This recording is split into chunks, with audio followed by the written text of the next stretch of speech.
안녕하십니까. 홍익인간 세상을 꿈꾸는 임기추입니다. 오늘 말씀드릴 주제는 홍익인간 개념을 바로 세우자. 홍익인간 개념을 바로 세워야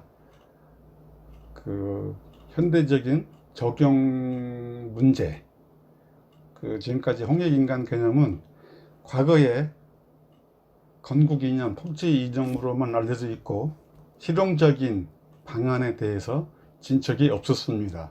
본 발표자는 홍익인간 개념을 인간을 모두 이롭게 한다로 바로 세워서 현대적인 적용 가능성을 시도하고자 합니다. 예를 들면 인간을 남녀든 관계없이 모두 이롭게 한다로 해석을 할 수 있으면 현대적으로 홍익인간 사상을 국정 운영에 그대로 적용할 수 있다는 주장입니다. 세대, 직업, 학력, 소득, 지역별로도 마찬가지입니다. 이러한 구분별로 우리나라를 모두 이렇게 할 수 있다고 한다면 현대적으로 홍익인간 사상을 적용할 수 있게 되는 것입니다.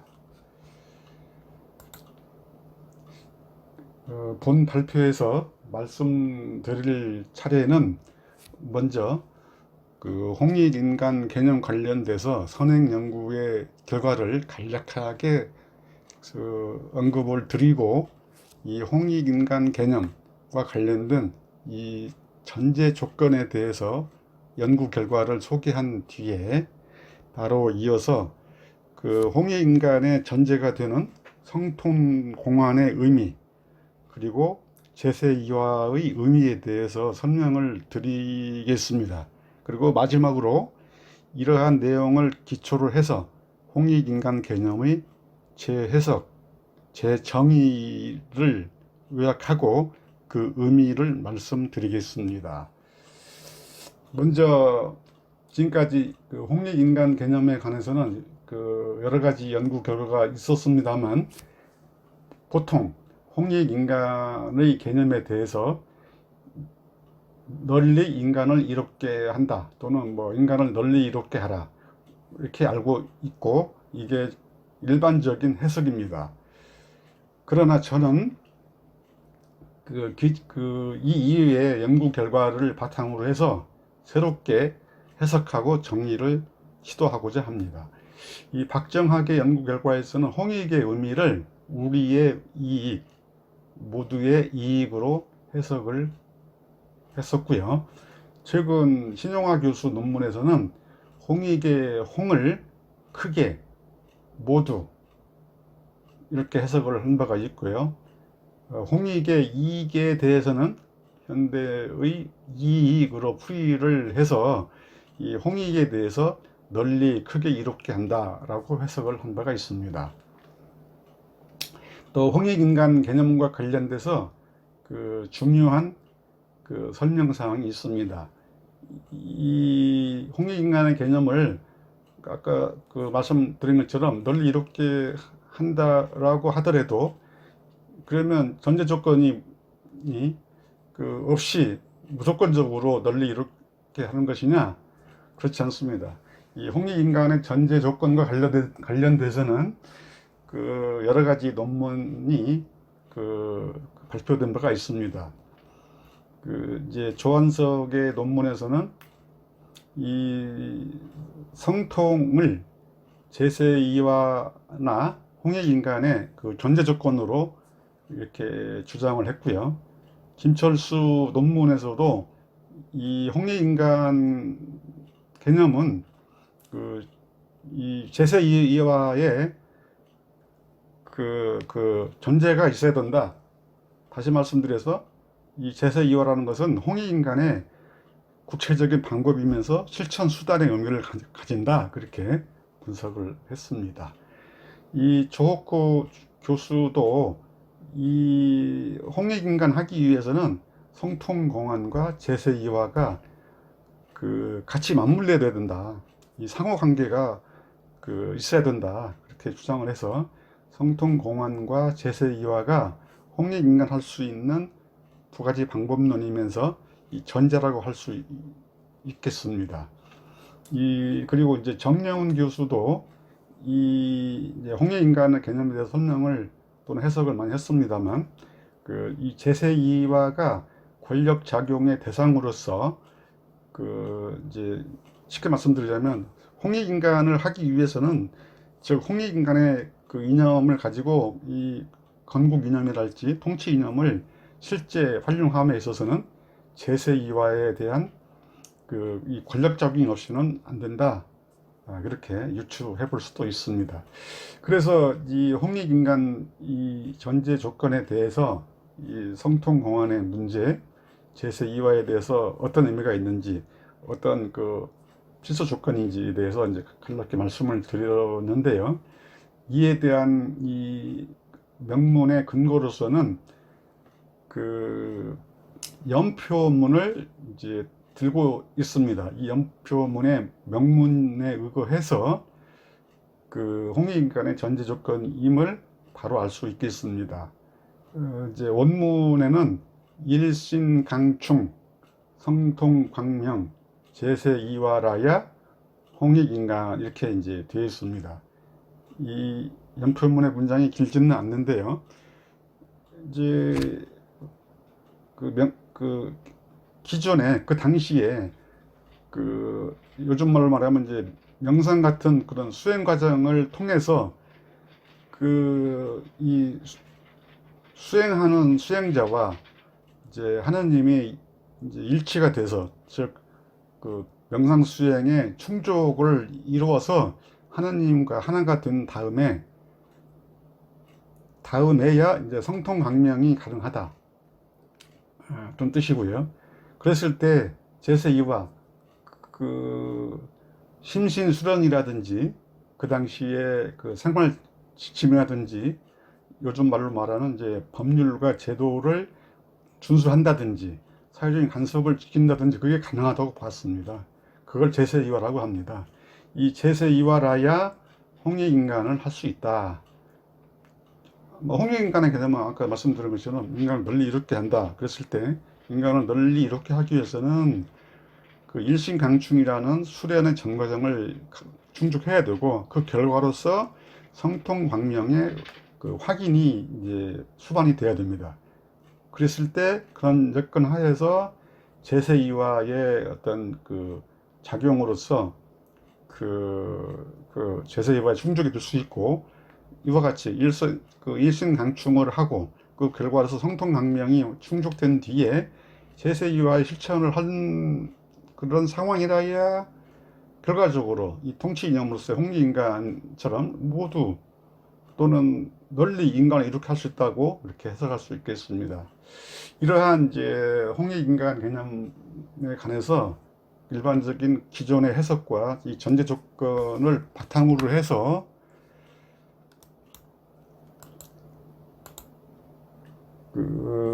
이 홍익인간 관련돼서 이 성통공안의 의미와 이 제세2화의 의미를 더 말씀을 드리겠습니다. 이 성통공안은 제가 잠깐 드리기를 이제 고조선 당시에 이제 명상수행의 이제 결과로서 얻는 정지 이렇게 말씀을 드릴 수가 있는데요. 그 당시 이제 공동체 이념으로서 이제 표현할 수가 있고, 홍익인간을 양성하는 수련법이다 이렇게 이제 강조를 이 김광림 교수 논문을 통해서 알 수가 있습니다. 그래서 이 수련법의 개요를 말씀드리면, 이 삼일신고의 진리훈에 이제 이른바 삼법 수행론이라고 그래서 지감, 조식, 금촉 수행법이 있습니다. 이 수행법에 관해서는 이제 여러 가지 논문에도 자세하게 소개가 되어 있습니다만, 간단히 말씀드리면, 이 감정을 수행하는 수행법, 그 다음에 숨결 호흡법이라고 하는데요. 6식의 수행법이 있고요. 그 다음에 이 금촉이라 해서 감각이라고 번역할 수 있는데요. 이 6촉 금촉법이 이제 비결로 설명이 되고 있습니다. 이에 관해서는 이제 제 저서에도 자세히 설명이 되어 있고, 앞으로 기회가 되는 대로 자세하게 발표를 드릴 예정에 있음을 말씀을 드립니다. 이러한 이제 3일 신고 그 지감 조시 금촉의 3법 수행법에 의거해서 이제 성통공헌을 할 수가 있는데, 그 박진규 교수의 그 논문에 의거하면 이제 이론은 이게 소개가 되고 전수가 되어 왔는데, 구체적으로 실제로 어떠한 수행법을 했는지는 알려지지 않고 있었습니다. 제가 이 내용을 구체적으로 아주 자세하게 그 비결을 밝힌 바도 있습니다.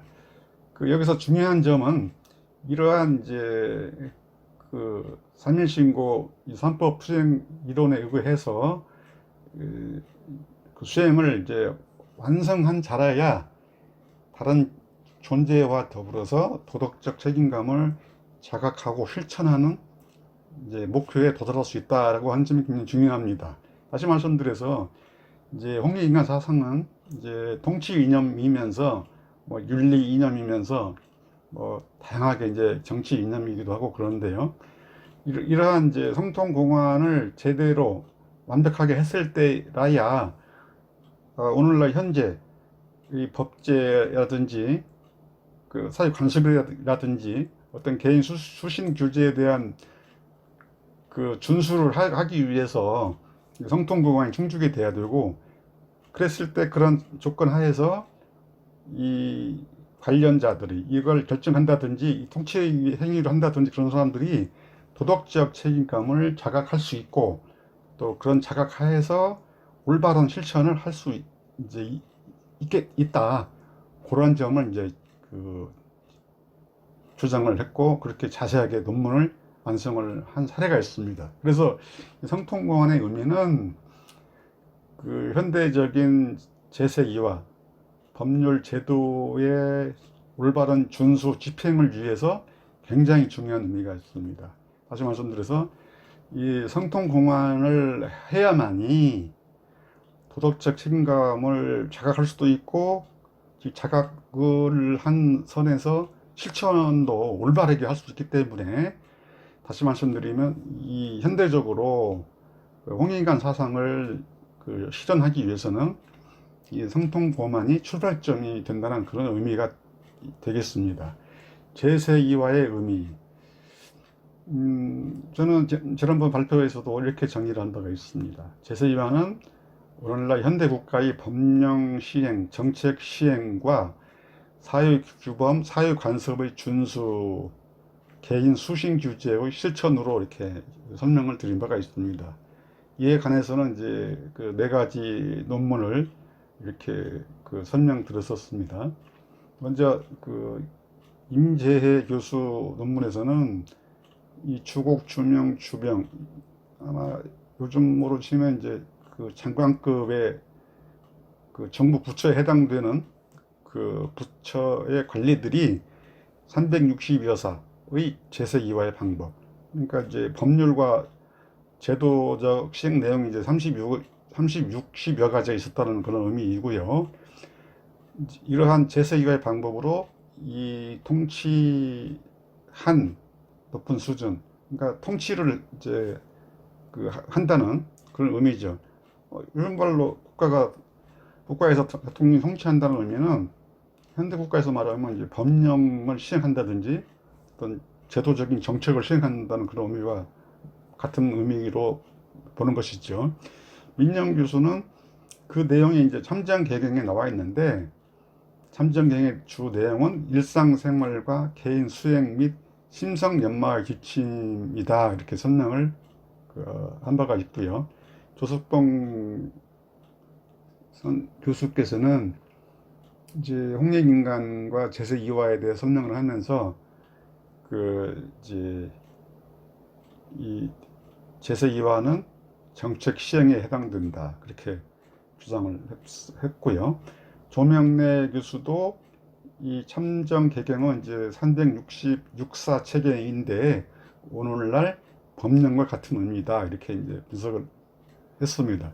저는 그래서 이걸 이제 집약적으로 오늘날 현대 국가의 법령 정책 시행과 사회 규범, 사회 관습의 준수와 개인 수신 규제의 실천이다. 이렇게 이제 설명을 드린 바가 있습니다.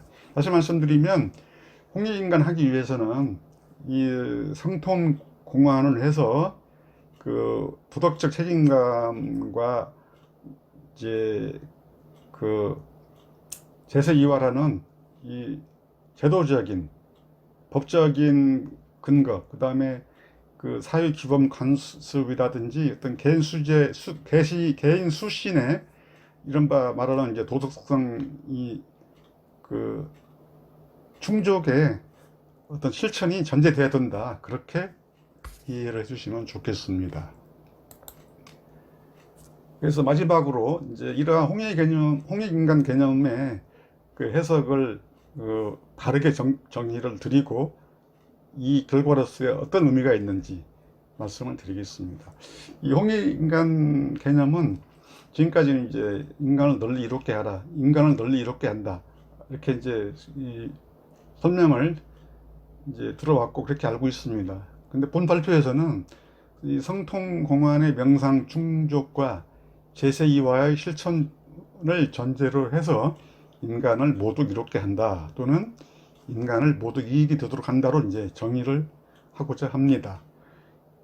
발표자는 이제 이러한 정의에 따라서 홍익인간 실현의 대상인 인간 모두에 대해서 누구인지 알 수가 있고, 다시 말씀드리면 그 인간 모두에 대해서 이제 인구 통계학적인 변수 그 특성별로 이 현대의 법령과 정책 시행 등 제세이화 실천을 통해서 현대적으로 적용이 가능할 수 있지 않겠느냐라고 이제 볼 수 있기 때문입니다. 그래서 이렇게 홍익인간 개념을 그 인간이 모두 이익이 되도록 한다, 이렇게 정의를 하고자 합니다. 이랬을 때 그 이제 이 해석을 확대해서 보자면 성별, 연령, 직업, 학력 등등 해서 뭐 어떤 민족이든지 어떤 국적을 하였든지 그 모두 이롭게 한다로 확장적인 해석이 가능합니다. 그 정의를 이렇게 그 굉장히 구체적이면서 광범하게 적용할 수 있다는 의미이죠. 이러한 그 정의를 그 정립하게 되면 그 성별로도 인간을 모두 이렇게 할 수 있고, 세대, 연령별로도 모두 이렇게 할 수가 있게 되고, 이렇게 제도적으로 그 현대의 그 정책과 정책 그 시행과 제도 그 집행에 가능할 수 있다는 것이죠. 그렇지 않습니까? 소득이 여러 계층이 있는데 그 계층별로도 모두 만족스럽게 모두 이익이 되게 결정할 수 있는 게 가능할 것이다. 그리고 이제 국제 문제에 있어서도 어느 민족이든지 어느 국가이든지 합당하게 그 인간을 모두 이렇게 한다로 결정하고 적용하는 것이 가능할 것이다. 이러한 주장입니다. 이렇게 홍익인간에 대한 개념을 그 인간을 모두 이렇게 한다로 바로 정의를 할 때 그 남성이든 여성이든 모두 이렇게 할 수 있고, 노령층이든 청장년이든 또 뭐 대기업이랄지 중소기업이라고 하더라도 뭐 기업하는 사람에 대해서 어느 기업이든지 이렇게 할 수 있다고 이렇게 그 적용한 것이 가능할 것이다 하고 이제 보고 이렇게 주장을 하게 되는 것입니다. 이건 이제 과거의 참고 문헌인데요. 그 홍익인간 사상을 그 통치자와 이 관리 계급의 관계이다. 또 이제 다른 측면에서는 이 통치자는 피통치자와의 관계이면서 즉 통치자와 백성의 관계다, 이렇게 분석한 논문이 있습니다. 여기서 통치자라는 것은 이제 좁게 보면 대통령이지만 넓게 보면 현대의 법령 제도의 결정권자라 할 수 있습니다.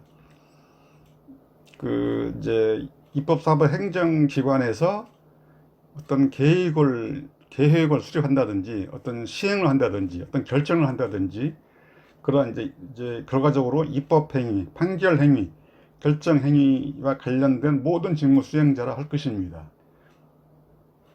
뭐 정부 부처의 기한자부터 뭐 장관, 그 위에 총리, 대통령까지 모든 그런 관련 직무 수행자를 통치자라고 이제 폭넓게 볼 수가 있습니다. 그러므로 대통령을 비롯한 법령 제도 결정권자는 정치, 경제, 사회, 문화, 교육, 학술, 종교, 언론 등 모든 영역에서 남성이든 여성이든 모두 이렇게 해야 되고, 또 대기업을 하든 중소기업을 하든 모두 인간은 이렇게 해야 한다는 그런 이제 확장적 해석이 가능할 것이다. 다시 말씀드리면 홍익인간 개념을 뭐 널리 이렇게 하라, 그렇게 불확실한 다소 이제 의미의 부여가 이제 애매한 경우가 있었는데, 인간을 모두 이익이 되도록 한다, 인간을 모두 이렇게 한다라고 이제 바른 정의를 한다면, 홍익인간 개념을 바로 세운다면 현대의 국가에서 얼마든지 어떠한 이제 통치 영역이든지 인간을 모두 이렇게 한다를 적용할 수 있지 않느냐, 이러한 이제 발표 내용이 되겠습니다. 이제 마무리할 시간인데요. 오늘 발표 내용이 유익했다고 생각이 드시면 구독을 눌러 주십시오. 지금까지 시청해 주셔서 대단히 감사합니다.